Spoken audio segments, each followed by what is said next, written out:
Hello there, my name is Adrienne Lee. Welcome back to another set of videos with me, the Wandering Art Historian.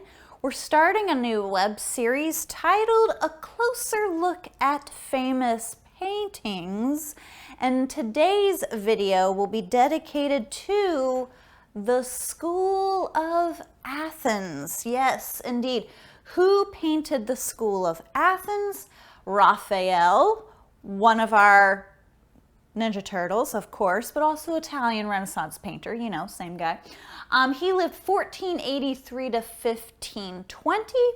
The proper title of this artwork is actually Philosophy, but we'll come back to that.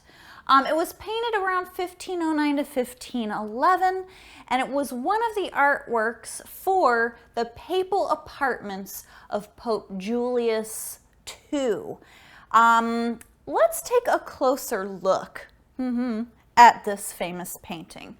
Well, first things first, we see a lot of dudes here. They're all put there with a purpose, and that can be explained through the title. We call it the School of Athens, but its proper title is Philosophy, and that is because Pope Julius II really wanted to convey that he was a balanced pope.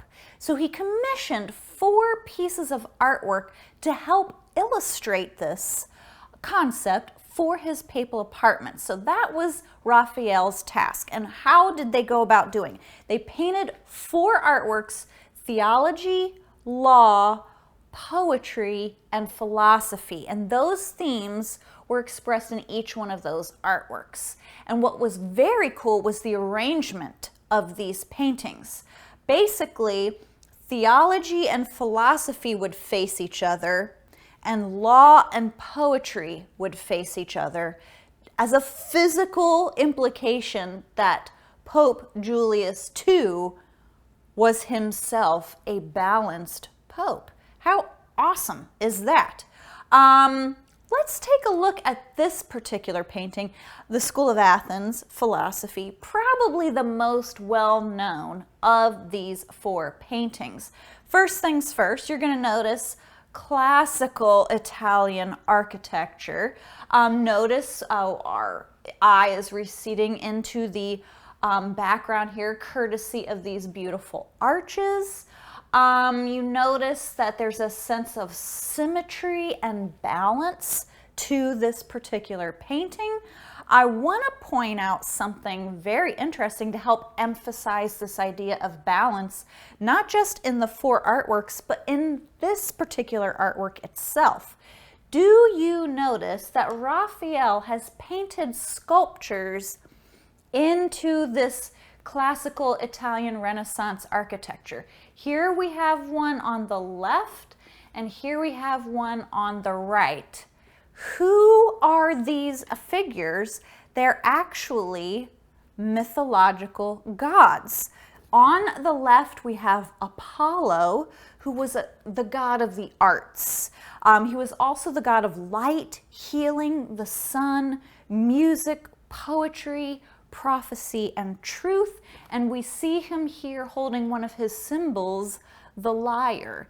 And to balance him out, the goddess we see on the right is Minerva, or Athena, who was the goddess of wisdom.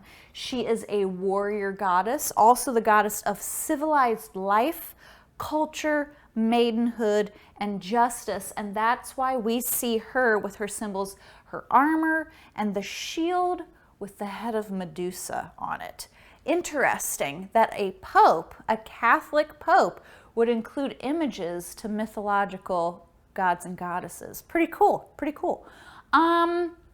Let's figure out who some of these dudes are. We won't cover everyone because art historians aren't 100% sure on who every single one of these dudes is. However, I want to point out some of the really interesting ones for you. How are we going to do that? Let's start here in the middle and work our way out, because The way this painting is composed, we're really drawn to this middle part here, aren't we? The eye of the viewer is drawn to these two dudes, and everything emanates from them, doesn't it? That's a clue as to who these guys are, okay? So this guy is kind of in charge of these figures, and this guy is kind of in charge of those figures, okay? And that's important because of who those two guys are. Do you notice the gentleman on the left points to the heavens, while the gentleman on the right points to the earth? Do you see that now? Yeah, really cool. So our friend here on the left, that would be Plato. He believed in the theory of forms. What we mean by that is that this world that we think is the real world is not. In fact, the real world is actually a more spiritual realm filled with ideas and abstract concepts. That's why he's pointing towards the heavens. Very cool. Our friend here on the right is Aristotle, and he believed in empiricism, and that theory was that humans must have concrete evidence to support their ideas, and it's very much grounded in this physical world. He believed knowledge came from experience, and that's why he is pointing to the earth. How awesome is that? But because we know that, that implies that their philosophies apply to the figures on their side of the painting. And that's exactly how Raphael arranged these figures. For example, do you see this gentleman right here? Okay, he's got his nose in a book and he's busy writing. And how he's balanced with the figure on the right who looks like he's giving a lesson to students, right? Let's take a closer look at these two figures. Here are two details so that we can take a closer look. The gentleman on the right, do you see he's writing in a book and his student is holding up this little slate, if you will. What's so cool about this is that this is Pythagoras, as in the Pythagorean theorem. Very cool, I know. What we have is a servant holding up the harmonic scale, and he is on Plato's side here on the left because he believed that every soul was immortal and that when the body dies, the soul moves on to another physical body. So again, spiritual and heavenly realms. Now, who is this guy on the far right giving this lesson with a compass? Do you see that right here on his slate? Awesome, I know. This is our friend Euclid, who is known as what? The father of geometry, okay? What's so awesome about that is geometry is dependent on concrete theorems and exact answers, which is why he is on Aristotle's side, rooted in the earth. How awesome is that? Now, when you zoom out and you see the entire artwork together, I want to point out two more figures for you, okay? Do you notice this gentleman sitting down here all alone by himself? He looks lost in thought. He's in a classic thinker's position, right? Do you notice he's all kind of scrunched up? He's got his legs crossed and he doesn't seem to really care about anyone else. Here is a detail, this gentleman right here. Well, we believe Raphael was trying to depict Heraclitus, okay? And that's interesting because Heraclitus himself was kind of a melancholy guy, okay? He didn't want to hang out with other people, okay? And what's so interesting is that Raphael used a friend of his as a model for Heraclitus. And who was this friend?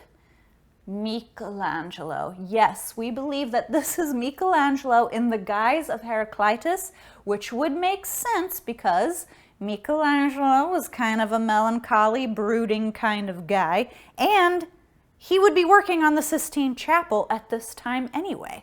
So very, very cool. One last thing I want to show you about this particular painting, and it has to do with the detail here on the right. Let's take a closer look. So this figure here has his back to us. However, he's in a beautiful red robe and he is holding a globe. This figure is supposed to be Ptolemy, okay? Astronomer, mathematician. But what's very cool about Ptolemy being in this particular painting is this gentleman right here. Do you notice this young guy looking out at us, the viewer? That's Raphael. Raphael included himself among these epic scholars, academics, and philosophers. And here he is, just hanging out with them. I think that is so cool, and it's kind of a little shout out to himself, right? So, the next time you look at the School of Athens, know that there's a lot going on here for a reason, and there's a lot of brain power in just this one painting. So fascinating, isn't it? Thank you so much for taking the time to watch this video.